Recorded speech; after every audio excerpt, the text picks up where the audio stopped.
Aboriginal and Torres Strait Islander people should exercise caution when viewing this video. It contains images of deceased persons. The stories in this video focus on the many issues regarding the stolen generations, which may cause distress. Welcome back to our Sorry Day 21 presentation. This segment is about truth, part 3.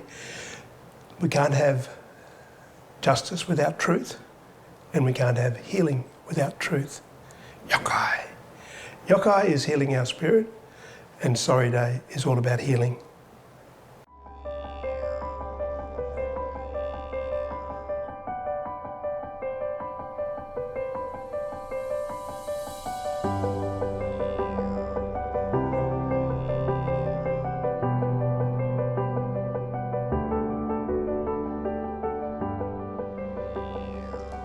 Over 2,000 generations have passed through this land, with their languages, cultures and complex societies. But in 1788, when the tall ships came, everything changed.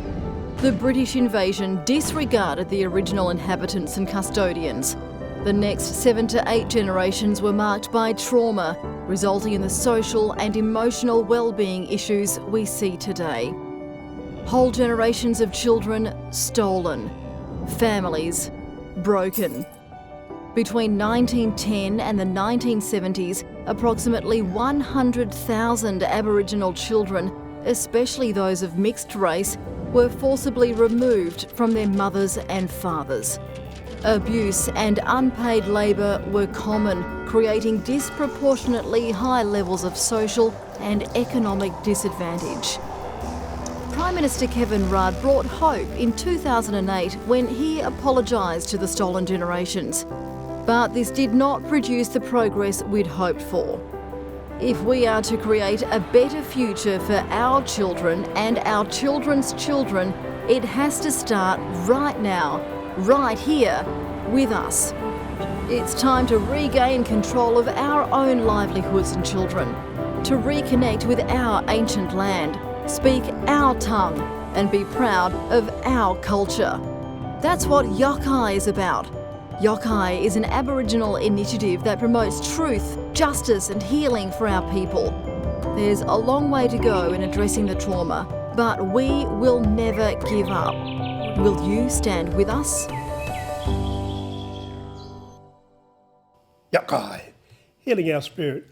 That was a production we were very proud of, narrated by Narelda Jacobs, who was born in Western Australia and has gone on to bigger and better things, Channel 10. But Narelda is the daughter of Cedric Jacobs, who was a survivor from Koondarm Mission. Now, Koondarm Mission originally was the Moore River Native Settlement. The Moore River Native Settlement has been depicted very well in the Rabbit-Proof Fence. But what I want to say too about this short production is just to remind you that the apology was a different day. Sorry Day is the 26th of May every year, so we commemorate the handing down of that report. But the apology, where we talk about in that video production, the Yokai production, is about Prime Minister Rudd apologising to the stolen generation peoples in this country. And so that was one recommendation of the 54 recommendations that was handed down on the 26th of May 1997.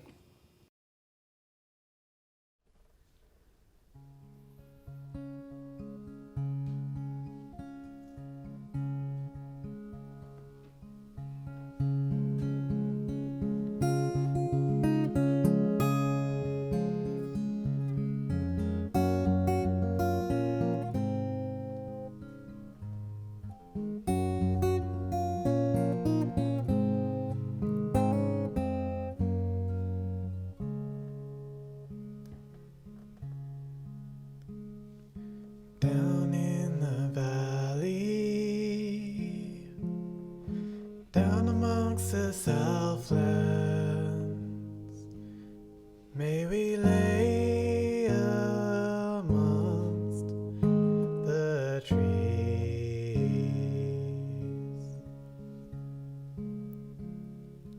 Hear the warbling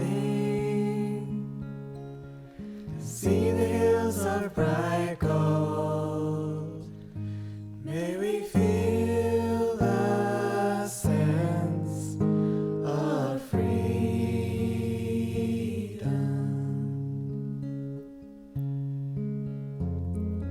What a glorious sight, darkness flooded with light. May we love each other right.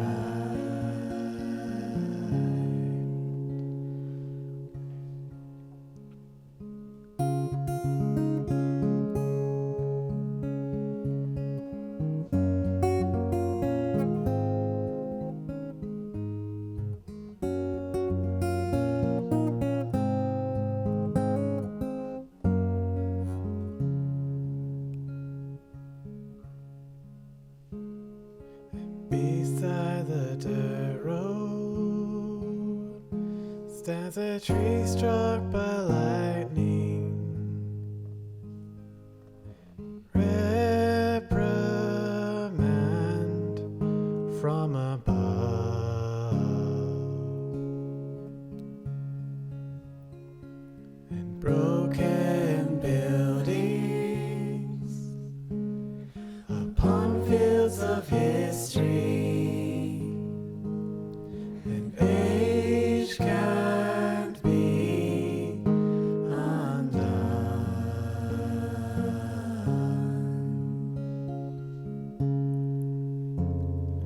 What a glorious sight, darkness flooded with light.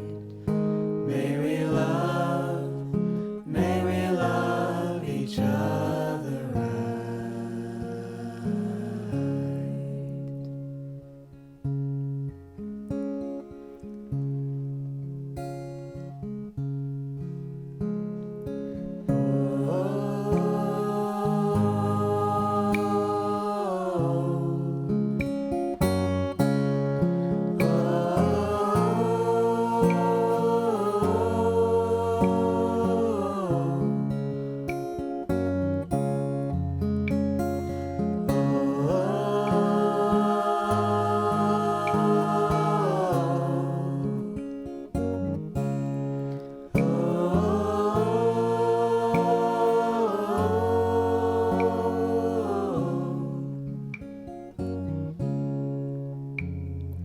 What a glorious sight, darkness flooded with light. May we love each other right. What a glorious sight, darkness flooded with light. May we love each other right.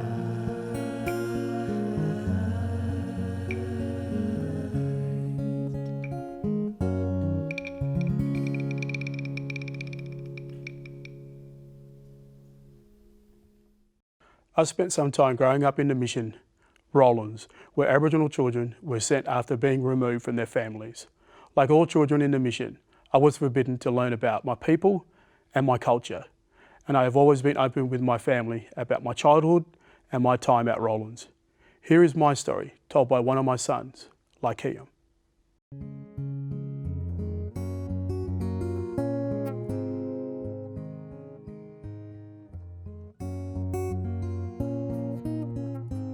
My dad told me he was taken away to Roelands Mission at a very young age, and he said that he was the same age as my little brother Billy.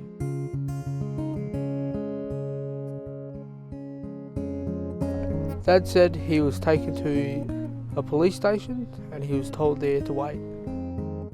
He was picked up in a van, and when he got to Roelands Mission here, he was told that he could not hang out with his brothers and sisters, so he had to sleep by himself.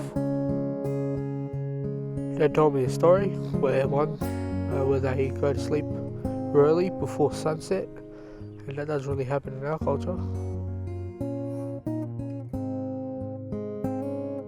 He reckoned he was scared because he was the only one there by himself, except with no family, which made him very lonely. But Dad would normally try and run away a lot of times. Sometimes he'll get far, and sometimes he told me he'll get so far away that he'll get hungry, so he'll eat some grasshoppers. I'd never do that, no matter how hungry I was. Dad was taught here to study the Bible, which really he just wanted to know where his mum was. He was never allowed to learn about his language, so he never knew his language, and he only was allowed to learn English, and he also wasn't allowed to learn about his culture.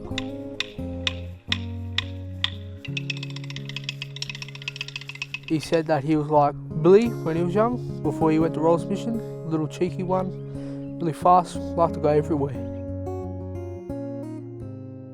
Recently he's been talking to one of the teachers that used to teach him here, and she said that normally he was real quiet, and the reason why is because he normally went through some rough times around in Roelands here. Dad was here for around 3 years, and that's a long time if you ask me. If it happened to me, I'd probably do the same thing as Dad, try and run as possible, but if I couldn't, you know, it'd be pretty sad.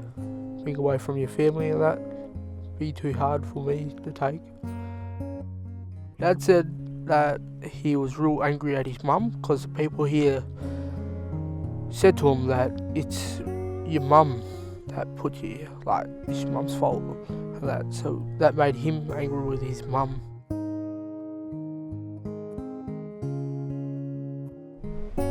My dad is really gotten up and become a good father. He's been learning language because he started learning language now. He's been helping us with the cobbery, us boys, and you know, he's just doing very good for the Koondarm community.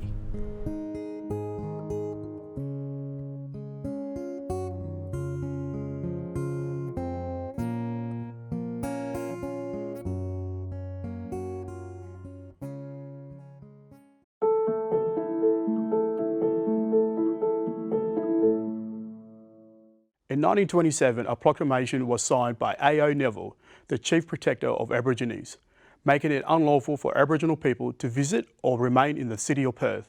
This prohibited area stayed in effect until 1954, and the Aboriginal people still remember the impact it had on their community. Actually, we tend to refer to them as the out of town by 6 o'clock laws, because basically most people knew that after 6 o'clock you just weren't allowed to be in town. This is about Aboriginal people not being allowed into what was originally supposed to be the centre of Perth. Police, publicans, train conductors, anyone in any kind of authority felt they had the right to tell an Aboriginal person to get out of town. In particular, before then, people were attending in the 1920s a place called White City, which was right down on the foreshore in Perth. It was run by a group called the Uglymen Society, and they were a group of returned soldiers, and it was to raise funds for families of returned soldiers. And it was an amusement centre, and it had buck jumping and boxing competitions and these giant slides and bands, and you could perform a number of things as participants. It was kind of like a sideshow alley in Perth, but it attracted a lot of people, black and white. But the particular problem for the department was that it was attracting Aboriginal people, in particular Aboriginal men and women, who were both fraternising with non-Aboriginal people, which was frowned upon, but also were just highly visible, and that troubled Mr. Neville, the Chief Protector. And that's kind of what Neville's focus was to keep Aboriginal people away from boxing rings and some of the activities down at White City. I don't think he actually realised the full extent of the city of Perth, which in fact in those days extended right through to the coast and a lot of the metropolitan area. So between 1927 and 1948, Aboriginal people were not allowed in that area unless they were issued a pass, unless they had what was called lawful reason to be in that area, if they had work and so on. So as a result, quite a few Aboriginal people were confronted by police who were patrolling the area and often charged, sometimes imprisoned for a short spell, simply being in that prohibited area. You can actually look up and check for arrests for cohabitation at that time in WA, and there were lots of arrests. People were arrested, these laws were enforced, and people might find themselves fined a significant amount of money or in prison for up to 2 weeks for being found in contravention of the Act. In 1947, 1948, that area was reviewed, and I think it was, if you read the file, it seems apparent that, you know, there was some confusion as to the boundary of the area, and the government of the time realised maybe there was a bit of a mistake made in 1927, and they reduced the boundary of that area to more the Perth CBD component. I think it's because when previous researchers have looked at the file, it shows the boundary on a map of the prohibited area in sort of red ink, but people have been working off what's called a microfilm copy of that record, which is purely black and white, so it's very hard to see what the full boundary was unless you're looking at a colour copy of that file. So the prohibited area was actually abandoned, or it was finally revoked by the governor in 1954. Now that had come after a dedicated campaign by the Coolbaroo League in particular, to Parliament and to the Department of Native Welfare to change that law, to have it removed. It was considered to be something of the past and something that was no longer necessary. You know, it's marginalising Aboriginal people without a doubt. It was really a form of segregation, in my opinion, in the fact that it was so heavily regulated and controlled. So the lives of Aboriginal people were incredibly regulated and controlled compared to, you know, a white person who could go about his or her business in a fairly free manner.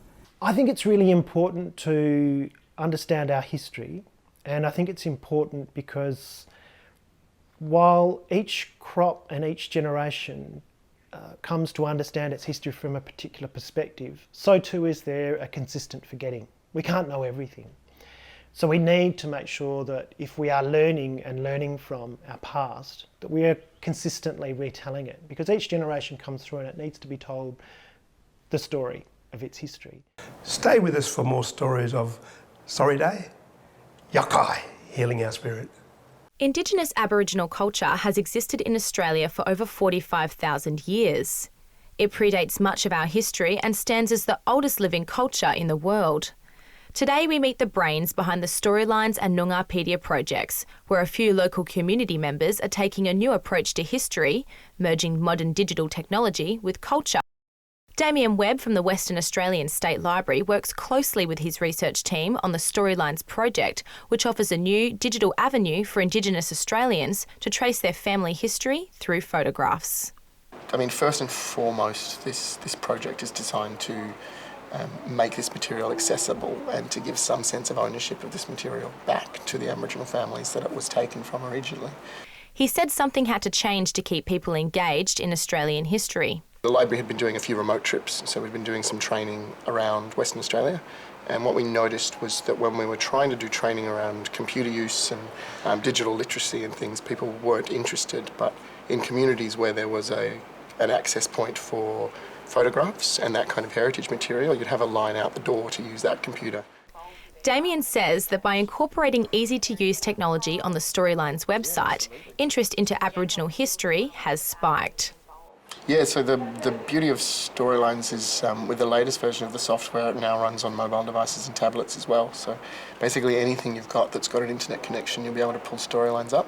And anybody using the system can actually leave what are called annotations or stories. So any comment on the photos, so whether that's helping us to identify someone. He says he couldn't be more proud of what they've achieved. For me, it ticks a lot of boxes, particularly around technology, around getting people to use technology, finding new ways that technology can assist these very, very ancient collections. I love that the project allows us to shine a spotlight on stories that haven't really been told and shared. Neville Green is a prominent researcher and contributor to the Storylines project and has published many helpful resources that are crucial to following the roots of Noongar history. So there's this great interest in this area, and the Storylines is bringing it to life. I find it enjoyable when people know what you've done and are pleased. And I was told by an American who said, if you're going to write history, write it so that people can read it, not just academics.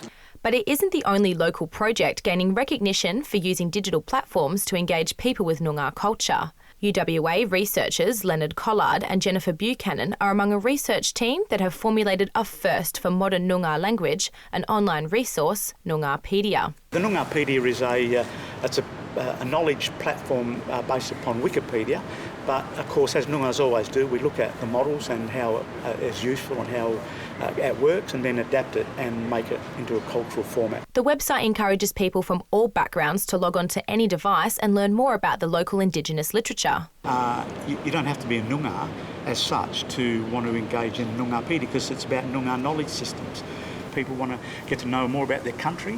They want to get to know more about the relationships and about the knowledge, at a global level, at a national level, and even at the interface here in the Noongar lands of southwest Australia. Like Storylines, the team recognise the importance of keeping up with changing technologies to tell the stories of Noongar language, and hope it will be a catalyst for other Indigenous communities around the nation. There are small language groups and Indigenous First Nations peoples who are trying to work out how to use these new technologies to be able to harness the tools to tell their own story.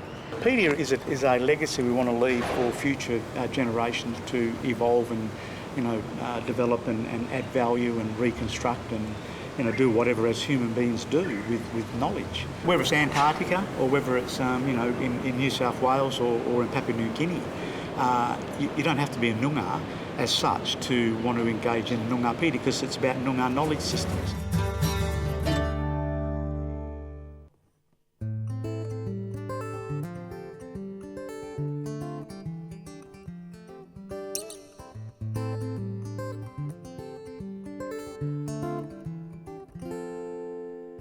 Bindi bindi bal you are winyan bal kanyin mordich cord.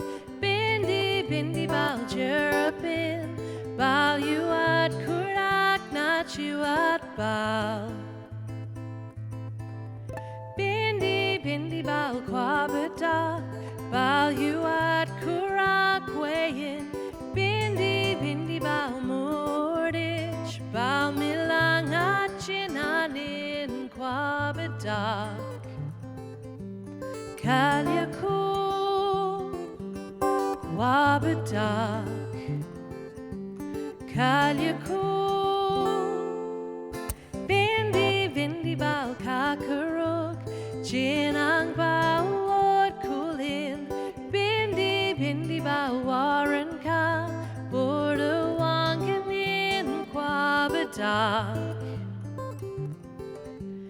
Kalyaku kwabadak. Kalyaku bindi bindi bal you at winyan bal kanyin mordich cord. Bindi bindi bal jerapin bal you at kurak not you at bal. Kalyaku kwabadak. Kalyaku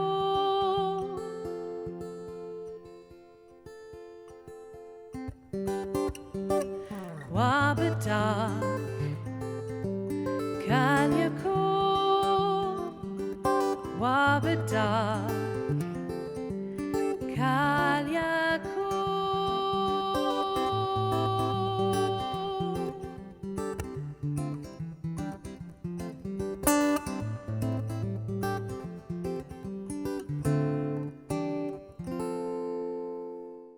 Kaya, hello. I want to acknowledge Archie Roach, a true statesman of our community and an ambassador for stolen generation peoples across this country. We recorded his story last year, and we wish to acknowledge SBS and Living Black is Archie Roach.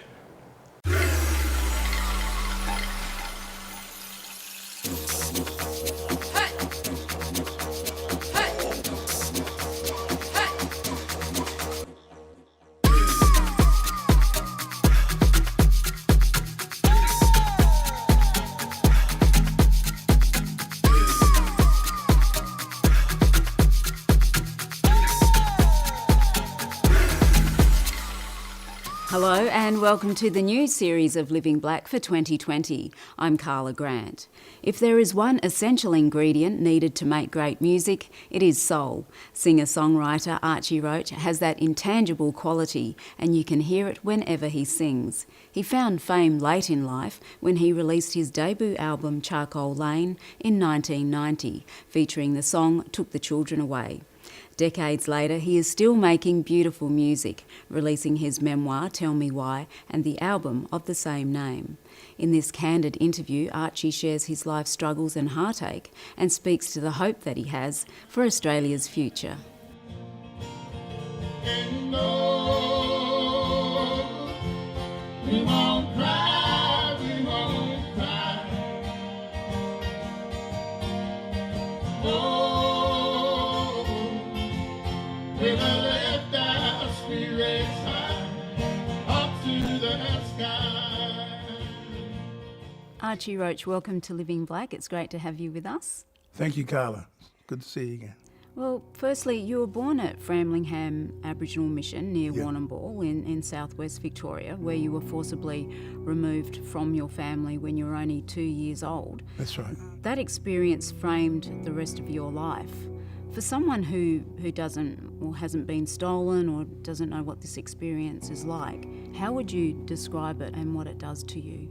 Oh, I suppose it was pretty harrowing at first, being taken from your family, and you've got two sisters with you that are very, very upset and crying as well, and it doesn't make you feel much better, and just sent to a strange place. You were fostered out to a couple of families. It wasn't a pleasant experience at both of those families. I mean, can you tell us what your memories were of that time? It was a pretty bad experience, I can remember a belt, and how that was used on me by this woman. I remarked one time that I loved potatoes so much when we were sitting down having dinner. I said, oh, just as a kid does, I love potatoes so much I could eat them raw. And this woman, this person, from then on, just with each meal fed me raw potatoes. And sometimes when I got in trouble, I'd have to sleep in the grain shed at night, just on sacks of grain, and maybe with a small blanket or something. So it was pretty bad, pretty bad, yeah. But the Coxes, the third family, they were the saving. They were the beautiful people who showed me nothing but love. Yeah. Yeah.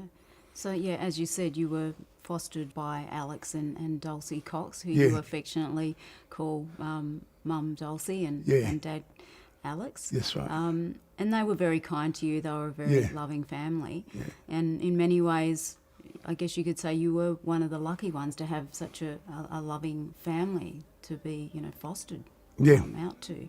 It's true. But you decided to go and find your family. Why was that? Through the years, you just forget, I suppose. Family, your sisters who were in the homes with me. Yeah, they just become a distant memory. So when I was about 14, I received a letter at high school I was going to from a woman I'd never heard of, really. So I went down to the office and, opened the letter from this woman from Sydney, and informing me that our dear old mum passed away a week ago. So that's why I eventually took off to try and find who this woman was and what she meant, and the family she talked about, that was my family. So at that point, you still stayed at home with the Cox family. Yeah. You were in a loving family home. Yeah, of course. You had everything that you could want and a happy childhood. What was it that made you decide to go and find your family? What were you hoping to find? Yeah, to find this woman and the brothers and sisters that she talked about. She wrote that Mum and Dad had passed away before Mum. So I just wanted answers, And I remember a social worker coming round after I received the letter and asking a lot of questions, and I just wanted to know why. Why I was taken away and why nobody ever told me anything about my family. So you spent 14 years searching for your Aboriginal family, your biological family. What happened during that time, and what did you learn about yourself? Ended up going to Sydney and trying to get in touch with with my sister who wrote this letter, and didn't find her then. Stuck in Sydney, but this old Aboriginal fella, drinker, knockabout, Sydney, the Haymarket area, Belmore Park, Central Station, and he looked after me and showed me the ropes, where to get a bed, where to get a feed, but he also taught me how to drink alcohol, wine, and so I ended up becoming homeless and a drunk, a teenager.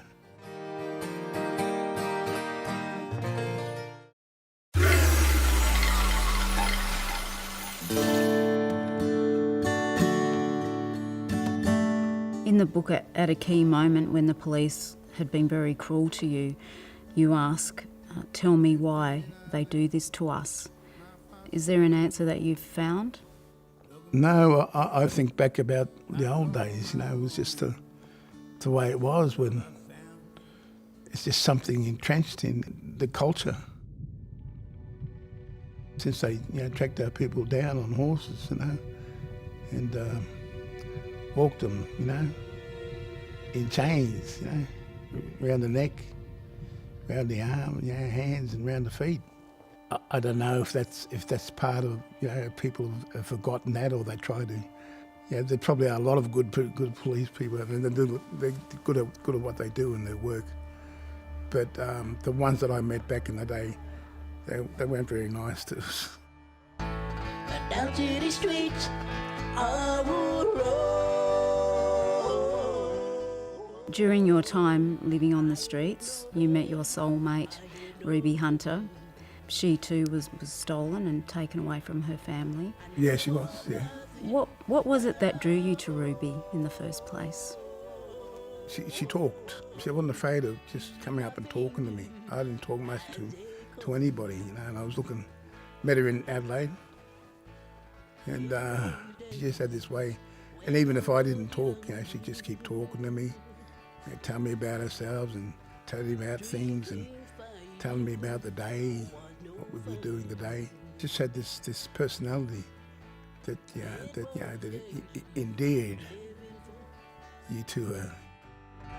Drinking, fighting, was no fun. So while you and Ruby went through difficult times, and you had an incredible connection and life, you had an incredible life together, having your two sons, and you also took in many foster children as well. What did that mean to you, both of you being children from the stolen generation? What was it like taking in other children, and what did it mean to you? Some were family, nephews. It just seems like it's what you do. It's what uncles and aunties do. It's if uncles and aunties start closing their doors to young fellas or to people, shutting the door on people, that'd be a sad day for the culture, for our culture, that's for sure. Open up your eyes, open up your mind, keep searching for the things you hope to find. In the book, you say that Open Up Your Eyes was the first song you penned sober. Yeah. Tell me about that moment when you created it. We was in a place called Gully Amble in Melbourne. When it first opened, it was a rehab for Aboriginal people, Torres Strait Island people. And I had a guitar. But I loved poetry since I was a kid. I loved poetry at school, writing essays or compositions. And so I was sitting in the room one time at Gunny me and Reuben. I'm writing down what I thought was a poem. And I started writing it down, and next minute this melody came into my head as I'm writing. And I stopped, and the more I wrote, the more this melody kept coming back to me. So I picked the guitar up and started playing it to this melody, started playing chords, and sang this melody and sang these lyrics, these words that I'd written, and it was a song. Open Up Your Eyes, and blew me away. I thought, hey, surprised myself. Just open up your eyes, open up your mind, keep searching for the things you hope to find. So around 1989, I believe you were discovered by Paul Kelly and his guitarist Steve Connolly, who heard you performing Took the Children Away on the program Blackout. That's right, that's right. Said you've got to understand. Steve had seen Archie singing They Took the Children Away, and he said, "Oh, I just saw this great song on Blackout. This guy called Archie Roach. We should get him for the concert hall." It was one of the most powerful performances I'd ever seen. You could hear a pin drop in the room. Yes, I came back. So you were then asked to open several shows for Paul Kelly. Tell me about your relationship with him and how that formed. Once I got to meet him, and that Paul's people got in touch with me, said, could you come down to the concert hall to open Paul Kelly's set? I sang 2 songs that night. Beautiful Child, about deaths in custody, and Took the Children Away. Oh, my beautiful child, my beautiful child, the brightest of stars, couldn't match your sweet smile. After Beautiful Child, this big audience of people, there was didn't hear anything, crickets. And second song was Took the Children Away. And for a little while there was still nothing, just quiet as. And I started to walk away, and they all started cheering and clapping, and that stopped me in my tracks, and I come around and I said, yeah. Paul Kelly eventually came around, and Steve Connolly. Me and Ruby were looking after this. Well, Ruby was really looking after the family group home with kids that were state ward kids. And they came around and asked me if I wanted to do an album. You know, he said his record company was interested. He said, if you've got any more songs, Archie, like Took the Children Away and Beautiful Child, we were wondering if you'd like to do an album. At first I didn't want to do it. What changed your mind? Ruby Hunter. She was very convincing. So when they left, I sat there and I turned to Ruby and I said, I don't think I want to do it. And she says, why? I said, it's not really me, It's just happy singing around the community there and here and there, wherever I can. And she put her hands on her hips and looked at me. And then she said, first thing she said was, it's not all about you, Archie Roach. I'll never forget it to this day. As long as I live, I'll never forget it. And I know what she meant. When we shine, when we do something excellent and good, and we shine and people see that, it's not just about us, it's about our people. Our people shine as well. So she really made you think about all of that, and she convinced you then to record the first album, which was, of course, Charcoal Lane. Charcoal Lane, yeah. And it was a huge success. It was. And in particular, Took the Children Away, which, of course, was the first song on the album about the forcible removal of Aboriginal and Torres Strait Islander children from their families. Yeah. Firstly, tell me about the writing of that song and what it meant to you. snatched from their mother's breast, said this is for the best, took them away. I started writing songs like, Open Up Your Eyes, which was more or less a country tune, really, and, then you write a few other country songs. At 15 I left my foster home, looking for the people I call my own. I finally got in touch with my people and my family, where my mother's from, at Framlingham. Went there one time, and Uncle Banjo was one of my mentors and uncles. He came up to me one time and asked me, "You write songs, don't you, boy?" I go, "Yeah, Unc." "Well, I try." He said, "Why don't you write a song about when you was taken away?" I said, "I don't remember much about it." And he looked at me and he said, "Yeah, I do, though." And we sat down and he told me a story over a cup of tea. Our dad come running from the river and looking to find the gungy ones, the policemen and the welfare. And the day that we were taken.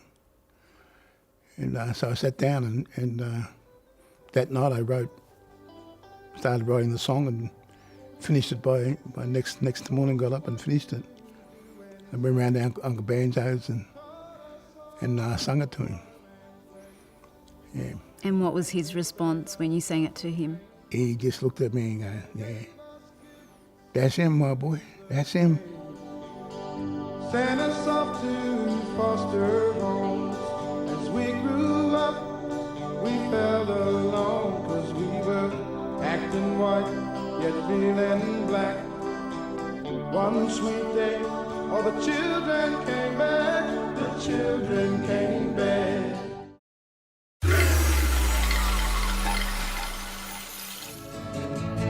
Down city streets, I would roll, use my fingers as it cold. You recorded so many albums with Ruby. You collaborated with the Australian Art Orchestra. Yeah, that's right. On the album Ruby. What was it like working with her and collaborating with her? Well, she was always my sounding board. She was the first to ever hear any of my songs.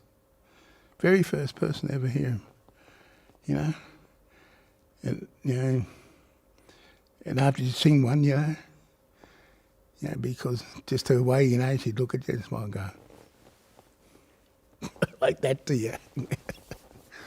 And that meant, "Good, that's good," or "That's deadly." If there was nothing that I my fingers as a cold. Sadly, in February 2010, you lost Ruby when she passed away. Yes. Had a heart attack. She was only 54 years old, so young. How did that loss of Ruby impact on your life? Yeah. Devastating.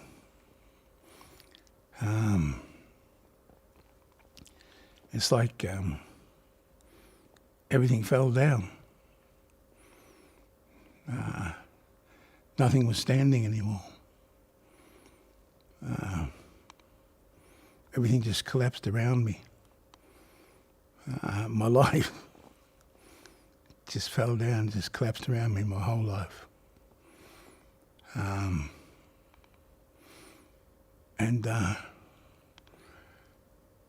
it's like you're just standing in these ruins of what was once your life, And it's just all in ruin now.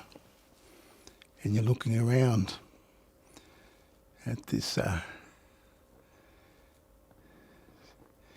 life in ruin. And it was that bad. That's how hard it was, Carla. That's how bad it was. And it took so much of a toll on you that you ended up having a stroke later on, not long after. Yeah. And he also was diagnosed with cancer. You had to have half your lung removed. Removed, yeah. How did you get through that tough time? What was it that pulled you through? Spirit. I'm a very spiritual man. Now I think that's what's helped make me that way. But music is a great healer for me. I believe in that music has a healing power. There's this immense, music has this immense capacity to heal. And you just realise that Ruby either, she wouldn't have wanted me to stay in that place that I was. I remember when I was, in that place of despair, I let myself go. I didn't even dress. I was just walked around in my pajamas for about, a couple of weeks or whatever. Didn't shave, nothing. And I heard her voice saying, I was looking in the mirror and I could hear Ruby's voice. Said, just take a look at yourself, Archie, Roach. You look like a mess. Look at yourself. Even in your drinking days, you never looked this bad. Wake up to yourself. Go and clean yourself up. So I did. Do you feel that she's always with you? Well, I know that there's a presence, and sometimes, being a spiritual person, there's a little, a little message or a little sound or something you might hear at night, or something might be turned off that was turned on, turned on that was turned off. Little things like that, That's the cheekiness. That's how cheeky she was. Kuchiri mimiri. Sorry. You've now documented your life in your memoir, Tell Me Why. You write about Ruby and your whole life. How important has it been for you to write your story and to tell your story, and has it been a part of your whole healing process? Yeah, as well. But just, I think it's something I need to do. I write a story about a life and how you got through that, and came out the other side, and lifted yourself up and rose above that, and do what you do today to be the person that I am today. Now, you've written your memoir, Tell Me Why, and you have a companion CD that goes with that as well. Is this going to be the last album that you've written, or can we? I mean, you're 63 years old. You're still going strong. Yeah, I hope there's a few other songs there yet, because it's something that I love doing. I love to get up and interact with the audience, and it's a two-way thing now these days. I've learned that people that come and see me and listen to me, they give me just as much as I give them. What are you hoping that people will get out from the book and from the music? From the book, that it's a story. It's an Australian story. It's not just about something that happened to an Aboriginal kid. This happened to an Australian kid. This book, people be able to get from this book, we can go forward from this, and we could perhaps write a new book together, and all of us be the authors this time of a new story. Story of us all coming together, the freshwater meeting the saltwater. Archie, it's been wonderful to talk to you today. The book it's an amazing story. You've led an incredible life, and you are a national treasure to us. And we certainly hope that we hear more stories from you and more music in the future. Thank you very much. Same here. Okay. Thank you. Thanks, Archie. Thanks, Carla. What a writer, what a life. The incredible Archie Roach. If you'd like to see this episode again, just go to our website at sbs.com.au/nitv/livingblack and on SBS On Demand. On behalf of the team, thanks for joining us. I'm Carla Grant. See you next time.